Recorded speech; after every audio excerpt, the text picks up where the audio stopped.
Aghori Srinivas alias ఆహ్, ఏమైనా ఇంకా ఎన్ని పేర్లు ఉంటాన్ని. సో, ఈ అఘోరి శ్రీనివాస్ ప్లస్ శ్రీవర్షిణి ప్రేమించుకున్నారు. ఆ విషయం మనకు తెలుసు. దాని తర్వాత పెళ్లి చేసుకున్నారు. ఆ వీడియో కూడా పెట్టారు. వాళ్ళిద్దరి వీడియోలు చూసిన తర్వాత they are very much emotionally involved with each other అనేది మనకు అర్థమవుతుంది. చాలా ఎమోషనల్‌గా అంటే ఫిజికల్‌గా ఇతను మగవాడు కాదు కదా! ఆ అమ్మాయితో ఎలా కాపురం చేస్తాడు? పైగా ఇతను ట్రాన్స్‌జెండరు ఇవన్నీ బయట వాళ్ళు మాట్లాడుకోవచ్చు. కానీ ఓన్లీ రిలేషన్‌షిప్ అనేది ఓన్లీ ఫిజికల్‌గానే ఉండదు. ఫిజికల్‌గా కూడా స్త్రీలు పెళ్లి చేసుకొని జీవిస్తున్నారు. మగవాళ్ళు పెళ్లి చేసుకొని జీవిస్తున్నారు. అలాగా ట్రాన్స్‌జెండరు ఒక మగవాళ్ళని చేసుకున్న సంఘటన కూడా ఆ మధ్య తెలంగాణలో చూసాము. ఆ తర్వాత వాళ్ళిద్దరూ కూడా ఇలాగే ఎమోషనల్ బాండ్ అవన్నీ కూడా వీడియోలంతా వచ్చాయి. ఆ తర్వాత వాళ్ళిద్దరు కొట్టుకొని విడిపోయినారు కూడా. సో, జనరల్‌గా లవ్ అంటేనే ఒక ఎమోషనల్ బాండ్ అనేది ఎక్కువ మందిలో ఉంటది. దాన్నే ప్రేమ గాని, ఇంకోటి గాని మాట్లాడతారు. సో, వీళ్ళిద్దరి మధ్య కూడా ఆ విడదీయలేని ఒక ఎమోషనల్ బాండ్ ఉంది.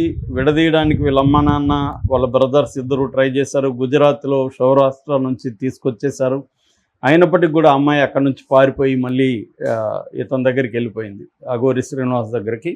సో, ఆ తర్వాత కూడా అమ్మాయి పదే చెప్పింది, నేను నా జీవితాంతం అఘోరితోనే ఉంటాను, అఘోరితోనే బెడ్లిగంటాను, అఘోరి ఎక్కడుంటే అక్కడే ఉంటాను, నేను రాను, నేను అఘోరిని వదిలిపెట్టను అనేది చాలాసార్లు ఆమె కేటగారికల్గా క్లియర్గా అమ్మాయి చెప్పింది.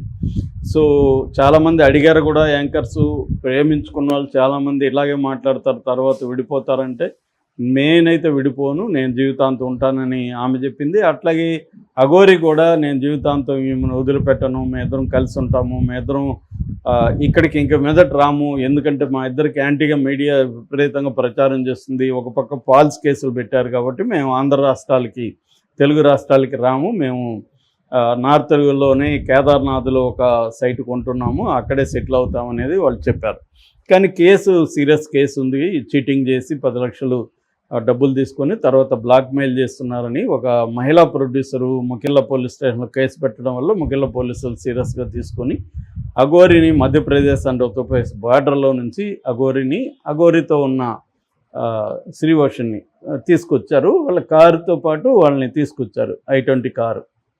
ఆ తర్వాత చేవెళ్ళ కోర్టులో పెట్టారు. చేవెళ్ళ కోర్టులో కోర్టు 14 days విధించింది. సో, అఘోరి చెంచల్గూడ జైల్లో అక్కడ కూడా డ్రామా జరిగింది. అఘోరి ఆడమ్మగా తేల్చమని కంది జైలు అధికారులు చెప్పారు. ఆ తర్వాత హాస్పిటల్కి తీసుకెళ్ళినప్పుడు అఘోరి ట్రాన్స్జెండరు 2 సార్లు మగవాడుగా ఉన్న అఘోరి శ్రీనివాసు అమ్మాయిగా మారడానికి 2 సార్లు సర్జరీస్, లింగ మార్పిడి సర్జరీస్ 2 సార్లు చేసుకున్నాడు అనేది సర్టిఫికేట్ ఇచ్చారు. సో, ఫిమేల్గానే గుర్తించాలి, అంటే ట్రాన్స్జెండర్ ఉమెన్గా గుర్తించాలి, ట్రాన్స్ ఉమెన్గా గుర్తించాలి అనేది హాస్పిటల్ అధికారులు ఇచ్చారు. కాబట్టి చెంచల్గూడ జైల్లో మహిళా బ్యారక్లో ఒక సపరేట్ సెల్లో అఘోరిని ఉంచారు. మేల్ పర్సన్స్తో అంటే మగ ఖైదీలతో ఉంచడం కష్టం, ఆడ ఖైదీలతో ఉంచడం కష్టం.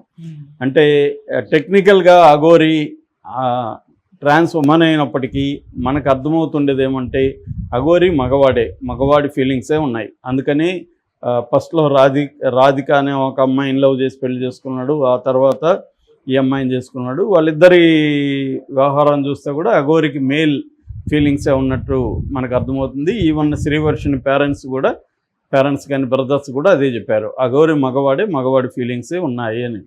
సో, అంటే ఈ మధ్యకాలంలో కాకపోతే ఏంటంటే అక్కడ సెక్యూరిటీ అంత టైట్గా ఉండదు. అదేమీ నేరస్తుల కోసం పెట్టిన హోమ్ కాదు, అనాథల కోసం, బయట బతకలేని వాళ్ళ కోసం పెట్టింది. పారిపోవాలనుకుంటే వాళ్ళు ఎవరు ఆపలేరు. అలాగా గతంలో కూడా 2-3 అబ్బాయిలని అక్కడ పెడితే వాళ్ళు పారిపోయారు. అంటే ఇంట్లో నుంచి పారిపోయిన అబ్బాయిలను కొంతమందిని పిల్లల్ని అక్కడ పెడతారనమాట. వాళ్ళు ఒక చోట ఉండలేరు కాబట్టి వాళ్ళు పారిపోతారు. అలాగా ఇప్పుడు శ్రీవర్షిని ఎంతసేపు శ్రీవర్షిని ఇక్కడ నాకు అఘోరిని కావాలి, అఘోరితో నన్ను కూడా సెల్లో వేయండి ఈమె, అక్కడ అఘోరి కూడా నాకు శ్రీవర్షిని కావాలి, నాకు మొన్న కూడా కేకలేసినట్టుగా వార్తలు వచ్చింది జైలు అధికారుల మీద. కానీ మన రూల్స్ ఏమో ఒకే సెల్లో అబ్బాయిలను పెట్టే రూలు జైళ్ళల్లో ఇప్పటివరకు ఇండియాలో లేవు. దాన్ని నేను ఆల్రెడీ చెప్పాను. వెస్ట్లో కొన్ని జైల్స్లో వీక్లీ వన్స్ కంజుగల్ సెల్స్ అని ఉంటాయి. అందులో 2-3 గంటలు మేల్ ఖైదీ నచ్చిన అమ్మాయితో గడపచ్చు, ఫిమేల్కి అయితే నచ్చిన అబ్బాయితో గడపచ్చు. అటువంటి కంజుగల్ సెల్స్ అంటారు వాటిని. అవి అక్కడ ఉన్నాయి కొన్ని అమెరికా లాంటి దేశాల్లో కొన్నిట్లో ఉన్నాయి. కానీ ఇండియాలో కూడా ఆ కాన్సెప్ట్ పెట్టాలని కిరణ్ బేడి లాంటి వాళ్ళు చెప్పారు, కానీ అది ఇప్పటి వరకు అమలు కాలేదు. సో ఈ కాంటెక్స్ట్లో అఘోరిని పర్సనల్గా ఫిజికల్గా కలవడానికో శ్రీవర్షన్కి పర్మిషన్ ఉండదు. ములాఖత్తులో పై కలవచ్చు. వారానికి 2 సార్లు 15 మినిట్స్ పైన ములాఖత్తు ఉంటుంది ఏ ఖైదీకైనా, అలా కలవచ్చు. సో ఈ అమ్మాయిని అఘోరి కాంటాక్ట్ చేశాడు, నువ్వు రా నా దగ్గరికి అని పిలిచాడని చెప్తున్నారు. ఎందుకంటే అఘోరి మామూలుగా జైళ్ళల్లో ఖైదీలకి ఇప్పుడు సెంట్రల్ జైళ్ళల్లో వారానికి 10 నిమిషాల వరకు ల్యాండ్లైన్ నుంచి మాట్లాడుకోవచ్చు, అది ఫ్రీగానే ఉంటుంది. అది కాకుండా మనం కొంత డబ్బులకు కానీ వార్డర్లకు కానీ డబ్బులు ఇస్తే వాళ్ళు సెల్ ఫోన్లు కూడా మనకి ఇస్తారు, సెల్ ఫోన్లో నుంచి కూడా కాల్స్ చేసుకోవచ్చు. సో ఈ ఫెసిలిటీస్ ఉన్నాయన్నమాట. మన కరోనా టైంలో అయితే సెల్ ఫోన్లో నుంచి వీడియో కాల్స్ చేసుకునే సౌకర్యం కూడా అప్సేల్గానే పెట్టారనమాట. సో ఇప్పుడైతే కరోనా లేదు కాబట్టి ల్యాండ్లైన్లో నుంచి 10 నిమిషాల వరకు పర్ వీక్ మాట్లాడుకోవచ్చు. సో ఇలాగా అఘోరి అక్కడి నుంచి ఫోన్ చేసిందని చెప్తున్నారు. సో దాంతో ఈ అమ్మాయి ఆ హోమ్ నుంచి పారిపోయి ములాఖత్తులో కలిసిందని, ఇద్దరు కలిసి ఏడ్చుకున్నారని చెప్తున్నారు. ఈ అమ్మాయి ముఖ్యంగా బాగా ఏడ్చిందని, నేను అక్కడ ఉండలేకపోతున్నాను హోమ్లో, నేను ఎక్కడికే వచ్చేస్తాను, నేను కూడా జైలుకి వచ్చేస్తాను అంటుంది. అఘోరి నేను కూడా అదే అడుగుతున్నా కానీ వీళ్ళు ఒప్పుకోవట్లేదని అఘోరి చెప్తున్నట్టుగా చెప్తున్నారు.